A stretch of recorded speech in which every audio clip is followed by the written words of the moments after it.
Well, that was pretty emphatic from the Lions, folks, particularly in the second half. 54 points to 7, a bunch of tries, especially a flurry in the second half. First half 21-7, still pretty comfortable, but the Force had enough territory and possession to make things interesting, but ultimately the difference in class between these sides really showed, as I said, in that second. Bang, bang, bang for the Lions as Thomas Williams and Ringrose and McCarthy ran in 3 pretty quick-fire tries. We'll go through some of the key events and the stats of this first match on Aussie soil for this British and Irish Lions team.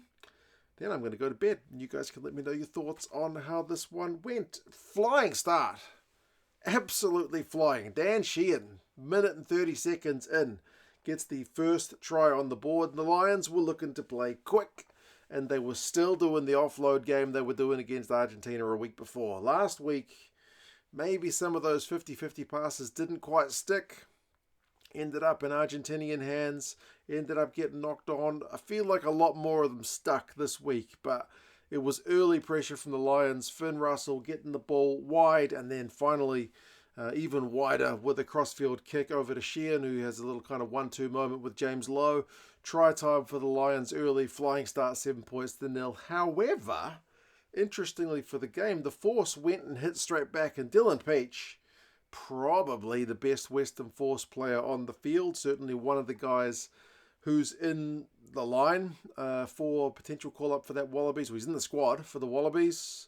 Could potentially get himself another match against the British and Irish Lions with the way he played. Immediate reply from the Force. Peach is the guy who takes the restart. And 14 phases they go. 14 phases. They get themselves advantage. They spin it wide, and then Nick White is able to finish it off. So 7 points apiece. Perfect reply from the Force. But that's their only scoring of the entire game. They did have some chances, to be fair, the Force. Like, they could have taken a pretty easy shot right out in front. Tyke Byrne gets himself pinged at the breakdown a couple of times. They have a shot right in front, do the Force, but no, they don't go for it. They want to play. It's a kind of exhibition style game. The crowd have come in pretty good numbers to see a game, and the Force wanted to give it to them. Opted for a few mauls, but eventually it's that man, McCarthy. Despite the fact the Lions had a yellow card warning for repeated infringements, McCarthy is able to win his first of 2 turnovers in the first half to get the Lions out of dodge. And despite their lack of possession, you feel like the Lions still look dangerous, and it was a common theme in the first half. Whenever they got the ball, they were really looking to play some heads-up rugby. There was a nice 1-2 with that man Pollock, who's going to get some headlines because he played some pretty interesting rugby. Guy really, really backs himself. Him with the 1-2, and then the offload and the tackle to Thomas Williams, who gets his first of 2 tries, sees the Lions go in front, 14 points to 7. And they were just looking to play any time they got turnover ball. It was really, like, the offload count in this game is quite nuts for the Lions. Like, they've not reined it in from last week. I thought last week if they'd played up the jumper against Argentina, they probably would have won. But they continued to play some rugby, and it's just really, it's a fun thing to watch when it pays off. Like, it didn't always pay off. There was like one bullet pass that Finn Russell, I think, chucked to one of the guys who's not a Scotsman. Who was it? Was it Ringrose? And he shelled it. Then there was another dink through that one of the Irish guys put through, and then nobody was chasing it. So there were some moments where the chemistry's not quite clicking, but it was starting to click. Definitely starting to click. For context, this is the team who finished 9th in Super Rugby out of 11 teams. So this is the context of the game, but still, some of the stuff is starting to click.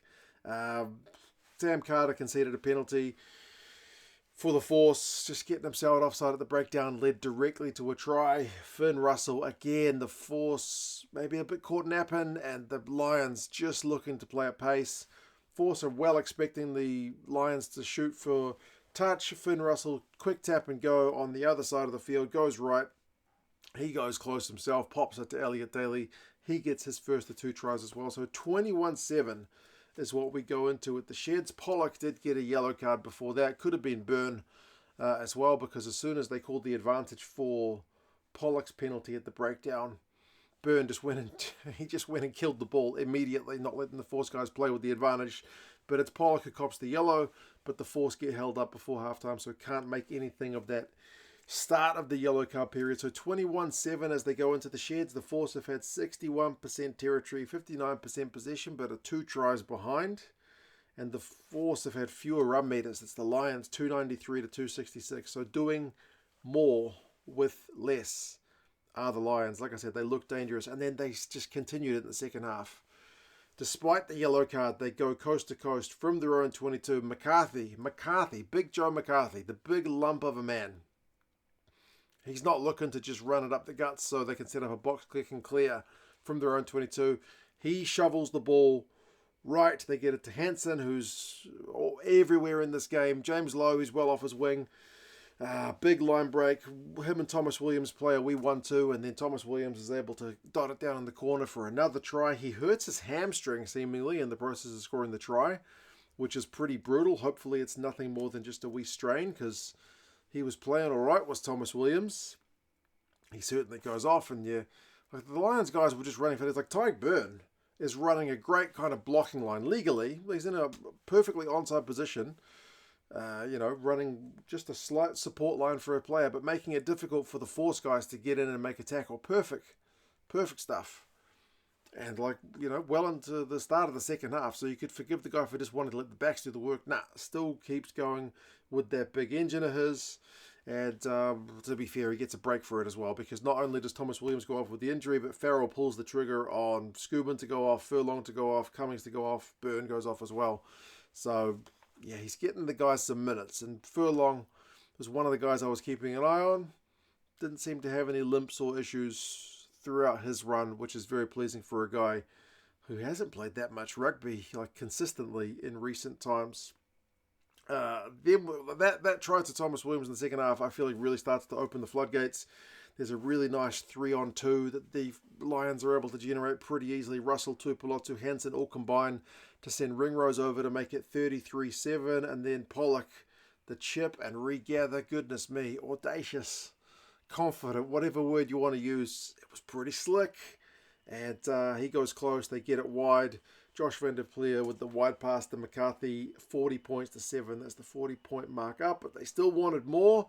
They probably left a few out there, like Josh van der Pleer could have probably set up Pollock with another try, but his pass finds Ben Donaldson, so that's a missed opportunity. There's another one where Hugh Jones has come off the bench. He's looking to get the ball forward, just knocks it on as he's going to ground.